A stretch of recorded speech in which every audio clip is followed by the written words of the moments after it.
గత 3 నెలలుగా కోకో రైతులు సంఘీకృతంగా చేసినటువంటి పోరాటానికి గత వారం రోజులుగా ధర్నాల రూపంలో తీవ్రతరమైనటువంటి కోకో రైతుల ఆందోళనని విరమింపజేయడం కోసం ఈ రోజున రాష్ట్ర ప్రభుత్వం చొరవ తీసుకుని త్రైపాక్షిక చర్చలకు ఆహ్వానించింది.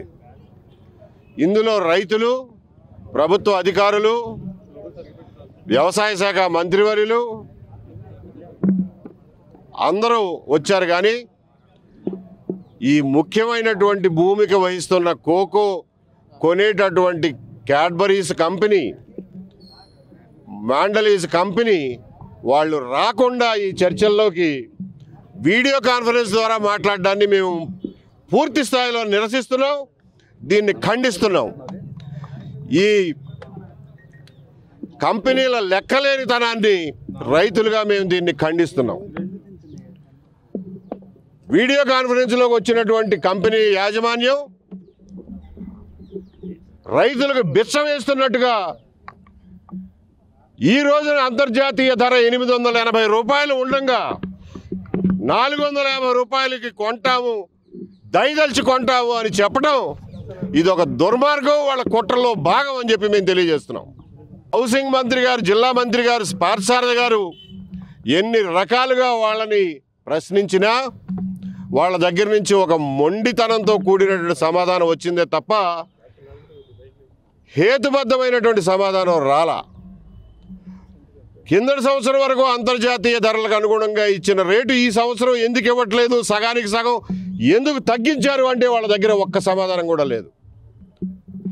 కిందటి సంవత్సరం వరకు రానటువంటి డిమాండ్ సప్లై, వాళ్ళకేదో డిమాండ్ తగ్గిందంట, వాళ్ళ దగ్గర నిల్వలు ఉన్నాయంట, అందువల్ల రేటు తగ్గించేసామనేది కిందటి సంవత్సరం వరకు గత 25 సంవత్సరాల్లో ఏనాడు లేనటువంటి వాదన ఈ రోజున తీసుకొస్తున్నారు. ఆ వాదన ఖండించడానికి కూడా కస్టమ్స్ నుంచి, కామర్స్ మినిస్ట్రీ నుంచి అఫీషియల్ సైట్స్లోంచి డౌన్లోడ్ చేసుకున్నటువంటి గణాంకాలు వాళ్ళకి చూపించాం. ఏప్రిల్ 25వ తారీఖును కూడా భారతదేశంలోని ఇంపోర్టు సంస్థలు కోకో గింజల్ని కిలోకి 1,174 రూపాయలకి కొన్నటువంటి ఆధారాలు కూడా చూపించాం మంత్రి గారికి, అధికారులకి. అది చెప్పినా కానీ కంపెనీ నుంచి ఏమాత్రం చలనం రాలా. మాకు ఈ మీటింగ్ ద్వారా అర్థమైంది ఏంటంటే బహుళజాతి సంస్థలు ఈ కోకో బీన్స్ నుంచి చాక్లెట్లు, ఇతర పదార్థాలు తయారు చేసే బహుళజాతి సంస్థలన్నీ భారతదేశం వరకు వీళ్ళు ఒక ముఠాగా ఏర్పడి, కార్టెల్లాగా ఏర్పడి ఈ సంవత్సరం రైతుల్ని మానసికంగా వాళ్లతో గేమ్స్ ఆడుతూ రేట్లు సగానికి సగం తగ్గించే కుట్రకి జనవరి నుంచే తెరలేపారు. ఆ కుట్రని ఇవాళ వరకు వాళ్ళు విజయవంతంగా కొనసాగిస్తున్నారు అనేది మాకు ఇవాళ అర్థమైంది. కోకో గింజల విషయంలో ప్రభుత్వానికి ఇప్పటి వరకు చట్టపరంగా ఎటువంటి నియంత్రణ లేకపోవడం వల్ల ప్రభుత్వం కూడా ఈ రోజున వాళ్ళని ఏ రకంగానూ నియంత్రించే పరిస్థితి లేకుండా పోయింది.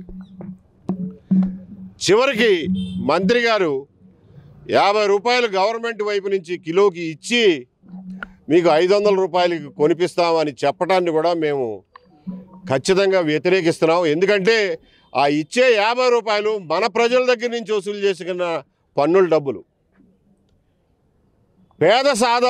పేద కూలి జనాల దగ్గర నుంచి తీసుకున్నటువంటి జిఎస్టీ పన్నుల్లో నుంచి కిలోకి 50 రూపాయలు గవర్నమెంటు రైతులకు ఇస్తాననడం మన జేబులో డబ్బులు తీసుకుని మనకే ఇచ్చినట్టుగా ఉంది తప్ప ఈ కంపెనీలని ఏమాత్రం ఒక్క రూపాయి కూడా వాళ్ళు రేటు పెంచే పరిస్థితి కనబడలా. కాబట్టి ఈ త్రైపాక్షిక చర్చలు పూర్తిగా విఫలమైనాయి. ఇందులో ఎటువంటి పురోగతి లేదు. వారం రోజుల కిందట ఏదైతే పరిస్థితి ఉందో అదే ప్రతిష్టంభన, అదే పరిస్థితి ఈ రోజుకి కొనసాగుతోంది. రైతులు ఈ పరిష్కారాన్ని నిర్ద్వందంగా తిరస్కరిస్తున్నాం. ఇవాళకి 880 రూపాయలు ఉన్న రేటుని 450 రూపాయలకి అమ్ముకోవాల్సినటువంటి అగత్యం రైతులకు పట్టడం మన కర్మ. ఈ కంపెనీని నమ్మి మేము 25 ఏళ్ల నుంచి ఈ సాగు చేస్తున్నందుకు ఈ కంపెనీ మాకు ఇచ్చినటువంటి బహుమానం కింద నేను భావిస్తున్నా. దీన్ని అంతర్జాతీయ మీడియా సంస్థల ద్వారా కూడా బహుళజాతి సంస్థలు చేస్తున్నటువంటి ఈ రైతుల దోపిడీని ఎండగట్టాల్సినటువంటి అవసరం ఉంది. ఆ కార్యక్రమం కూడా చేస్తామని చెప్పి తెలియజేస్తున్నాం. రాష్ట్ర ప్రభుత్వం ఇవాళ కంపెనీలు రైతులతోటి కోకో రైతు సంఘం ప్రతినిధులతోటి ఏలూరు కలెక్టరేట్లో కోకో గింజలు ధర సమస్య మీద ఒక సమావేశాన్ని ఏర్పాటు చేశారు. పెద్దలు ఏబి వెంకటేశ్వరరావు చెప్పారు, ఈ చర్చలు పూర్తిగా విఫలమైనవి, ఎక్కడా కూడా రైతుకు న్యాయం జరిగిన పరిస్థితి లేదు. ఈరోజు అంతర్జాతీయ మార్కెట్లో కిలో కోకో గింజలకి 880 రూపాయల ధర ఉంటే ఇవాళ కంపెనీ వాళ్ళు రైతుకి ముష్టి వేస్తున్నట్లుగా 450 రూపాయలు మాత్రం మించి మేము కొనుగోలు చేయమని చెప్పడం అంటే ఇంతకంటే దుర్మార్గం, ఇంతకంటే అన్యాయం ఏందని చెప్పేసి మేము అడుగుతా ఉన్నాం. ఇవాళ ప్రభుత్వం వారు కూడా కనీసం కంపెనీల యొక్క దోపిడీని ఇవాళ ప్రశ్నించే పరిస్థితి కనబడట్లేదు.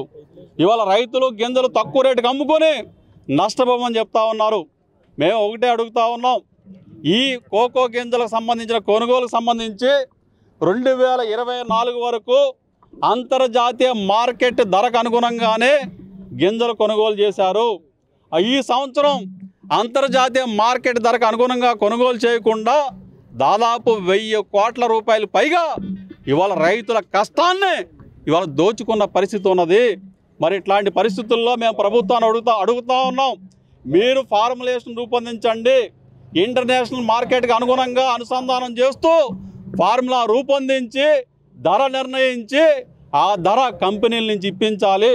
ఈ సీజన్లో ఇప్పటి వరకు జనవరి నుంచి ఇప్పటి వరకు కొనుగోలు చేసిన గింజలన్నింటికి కూడా ఆ ఫార్ములా వర్తింపజేసి రైతు నష్టపోయిన డబ్బులను కూడా తిరిగి ఇప్పించే పని చెయ్యాలి అని చెప్పేసి మేము స్పష్టంగా ఈ ప్రభుత్వాన్ని డిమాండ్ చేస్తూ ఉన్నాం. ఈ ప్రభుత్వం అట్లా చెయ్యకపోతే, ఆ విధంగా ఈ ప్రభుత్వం చర్చలు నడిపి రైతుకు న్యాయం చేయకపోతే న్యాయం జరిగే వరకు కోకో రైతుల పోరాటం ఆగదు, ఇది కొనసాగుతుందని చెప్పేసి మేము హెచ్చరిస్తా ఉన్నాం. ఇండియా పాకిస్తాన్ తాజా అప్డేట్స్ కోసం డౌన్లోడ్ చేసుకోండి RTV లైవ్ యాప్.